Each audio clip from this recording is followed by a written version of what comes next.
What factors led you to implement a holistic admissions review? And I assume that you're talking about, Chicago. That's right. This was at the University of Illinois at Chicago. So we are a College of Nursing that's sitting in a very diverse city. And as we looked at the student body that we were admitting, it didn't match the diversity of that city. So we were trying to identify something that would allow us to look at admitting a student body that was going to serve a diverse population in the future. Describe the process that you went through when you decided that you were implementing holistic admissions. So we had lots of conversations with the faculty and the administrative leadership team about what we wanted to accomplish with holistic admissions. And what we started with was a training of all of those individuals who were going to be participating in admissions. We brought all faculty and staff together on one day. We developed a significant number of materials around which we could engage and have conversations. That day was extremely important to start that entire process. We did have a commitment months in advance that everyone who was going to participate in admissions would be at the table that day. And that was critical, I think, to engage in the conversation, because you can say it that you're going to be there, but as the day got closer, we get more and more requests for a faculty person or a staff person to kind of peel off for whatever reasons and not engage in that. So because we had the commitment from the entire leadership team, we were able to say, if you're going to participate in admissions, you need to first participate in the training. That was critically important to the success of this process. We had faculty and staff together engaging in conversations about what were some of our challenges in relation to admissions and how were we going to move that process forward. So how long did it take you to implement the new approach to student admissions? So we started with the training in the fall, the end of the fall semester. We had already deployed our written application process for that year, so we weren't going to be able to make any changes in the actual application. So after the training, the admissions committees came together and tried to identify, all right, as we're halfway through this process, what is it that we can do that will help us think about the admitting a more diverse class? The committees decided to make some changes in the middle of that process, and that involved a decision around interviewing all qualified applicants. We hadn't done that before. They made some changes in some other aspects of that day. So they brought students in and had them do a writing exercise in place. They had to think about, okay, if a student is in a different part of the country or a different part of the world, how were they going to handle an interview? And so they set up Skype interviews for those students. They had to decide, for example, you're now going from a process of no interviews and you potentially have hundreds of students that might now be eligible. So how were they going to do that? What we ended up deciding is that we would try a group interview process, and now I'm specifically talking about our undergraduate admissions. So we would bring a group of 4 undergraduate applicants into a room with 2 faculty interviewers. They structured the questions so the students would all have the same set of questions. And we found that we were actually able to facilitate a fairly large number of applicants in a relatively short period of time. What they also were able to implement in that first year is trying to eliminate the influence of one part of the process on another part of the process of decision making. So what I mean by that is individuals who interviewed applicants didn't see their actual written application. They didn't see their transcripts, they didn't see their GPA. So they were totally focused on how did the individual present themselves during the interview. Then those individuals who saw the application didn't participate in the interview. So they tried to keep these judgments about different parts of the individual separate. The other part that they were committed to as well is to have multiple reviewers of a single applicant, because there are some faculty who may highly rate one aspect of an individual and someone else may not perceive that at the same level of value. So by having two individuals, for example, interview, you got multiple views of a single candidate. The other part of the process that they were able to change was how they compile all of the data on an applicant. So instead of creating an overall summed score, which kind of blends in all of the pieces, they really felt committed to keeping each of those data points separate. So we don't create a score of an individual and then take those scores and admit people top down in terms of the scoring. They really look at each of those as kind of individual, independent components and then make a decision on kind of how that individual looks in terms of their entire profile. That also was really important. So those changes were really made in that first year, and then as we got through that process, then they could look at, all right, now we're able to look at the entire process, including the written application, and how do we change that? What are the kinds of questions that we might want to ask an applicant to address if we're going to a more holistic process? One of those components, for example, was to explain to applicants how much we value diversity and ask them what did diversity mean for them and how would they contribute to the diversity of the class of students at the University of Illinois at Chicago. That also was really important because it highlighted for applicants some of our values and then asked them to share how they would contribute to those values. So I think we were able to make changes fairly quickly in that first 3 or 4 months after we went through our training process, but some other pieces of the application, took more like a year. And then at each of those components, as you change them, you go back and reevaluate, think about it a little bit more. What are some other pieces that you need to change? Obviously, if you start with a small group of individuals who are participating in the interviews, the application reviews, you need to think about, can you sustain that with such a small group? And then if you're going to bring other people in, for example, you will have changeover in your faculty and staff. What do they need to do to become experienced in the process that you're using? So we implemented a kind of a train the trainer model, and every year in the fall we again go back to look at, okay, who now needs to be involved in this conversation?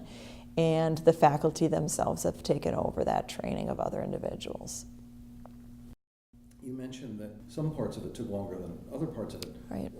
Talk about that in terms of the challenges that you faced as you were implementing this. Anything you didn't expect? Anything that surprised you? Anything that pleasantly surprised you that wasn't a challenge you thought it might be? So one of the challenges that we experienced is if something goes wrong, individuals will immediately point to, oh, it must be the holistic admissions that contribute to that. The year that they changed the NCLEX was actually the first year that we admitted students under the holistic admissions. So faculty immediately said, well, a drop in an NCLEX pass rate must be due to holistic admissions. But in fact, our students were in their first semester of their junior year and hadn't even progressed that far. So I think one of your challenges is to really understand what's the impact that you're going to have in terms of admitting a diverse class.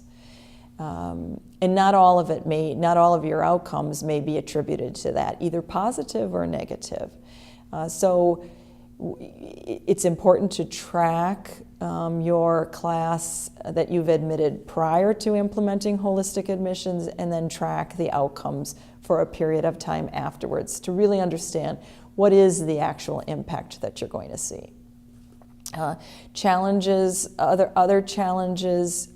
include, as you start to think about admitting a diverse class, that will disenfranchise some people.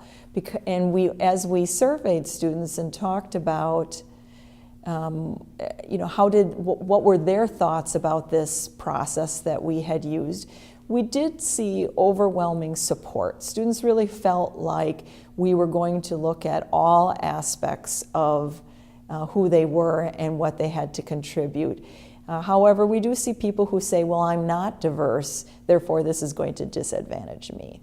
I think that then requires us to really help students understand they all bring some aspect of diversity into a student body, and that they will benefit from having a class that looks different than themselves, that has a different background than what they have, that brings different experiences into the classroom. They will become a better nurse because of having worked with students who come from very different experiences than they have themselves.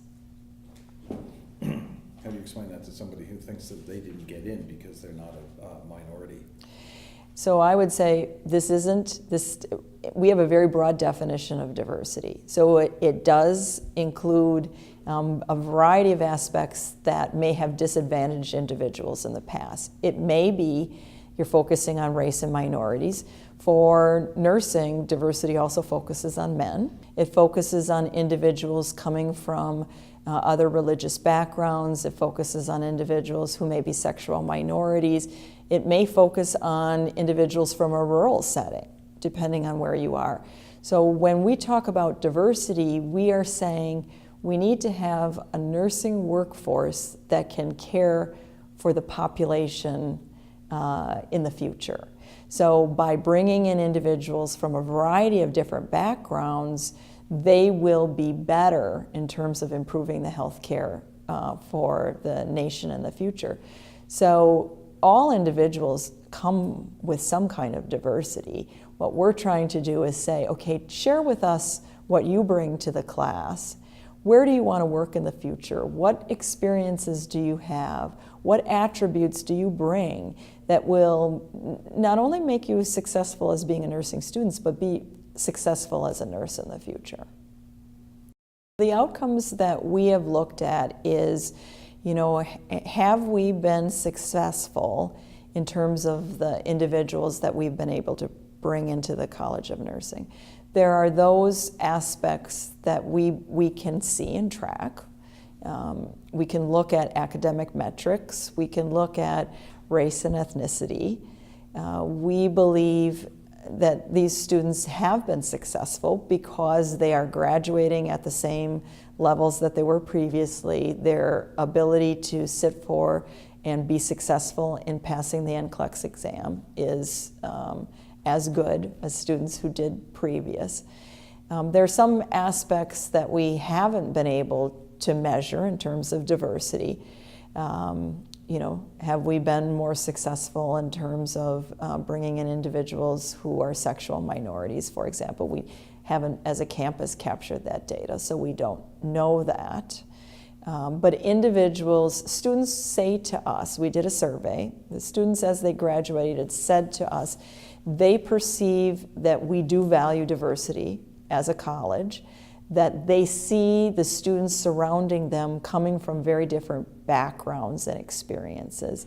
And that was something that in the past, they felt like their pre-nursing courses were diverse, but once they got into nursing, they were much more homogeneous. Now they don't say that. I think there's more things that we need to do to understand how this impacts the student body. What is the diversity that they're bringing in? Are we supporting individuals that are coming from a variety of different backgrounds and experiences, and are they then taking it once they leave and become nurses back into a community where they improve the health care for those communities. Those are things that I think are going to be long-term questions that we have.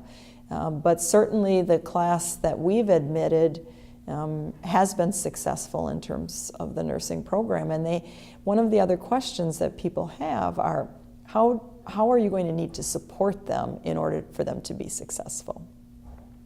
We did not need to implement any additional academic support systems than we already had in place. The students, did as well in their courses as they had previously, even coming from more diversity in terms of the student body.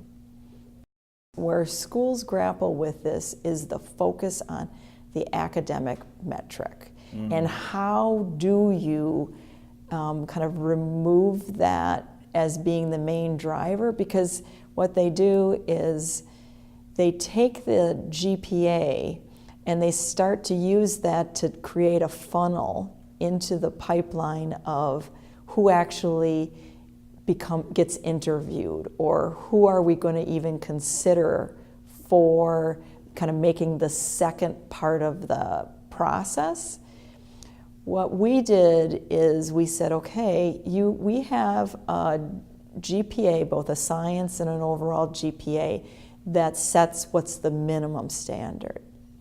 And then we said, okay, the next step of that is to think about who's going to come in for admission.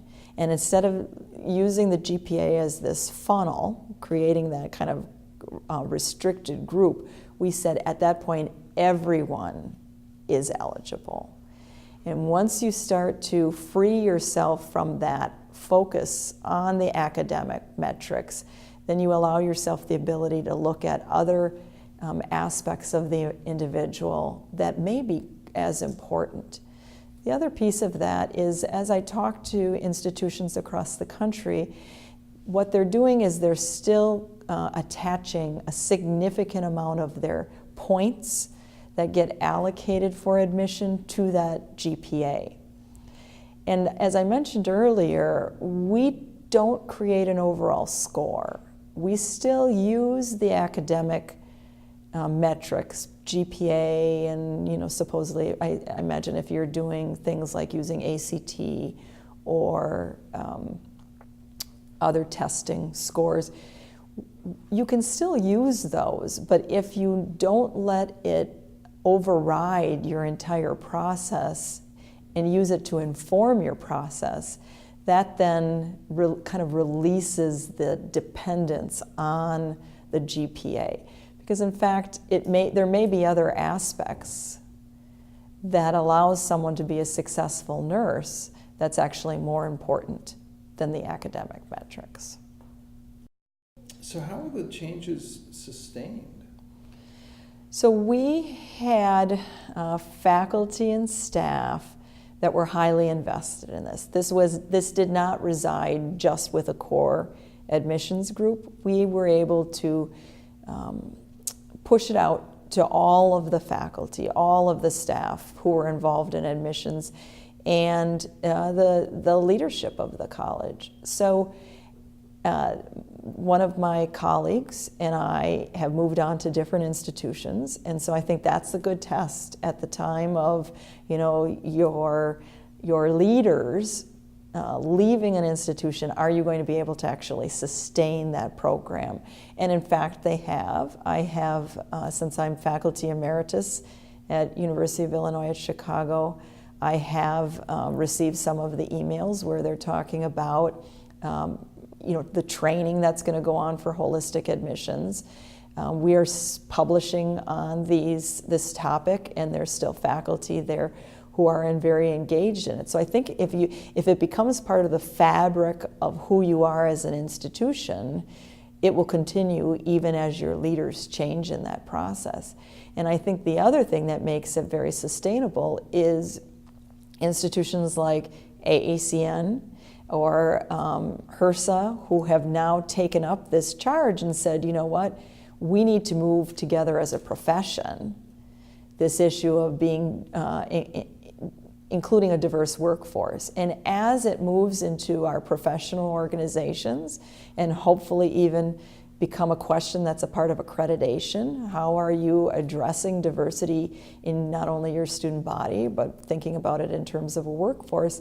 That will require that the conversation continue and be front and center as more colleges of nursing are grappling with this. And as you push it out professionally, I think that's really going to be the factor that sustains it too.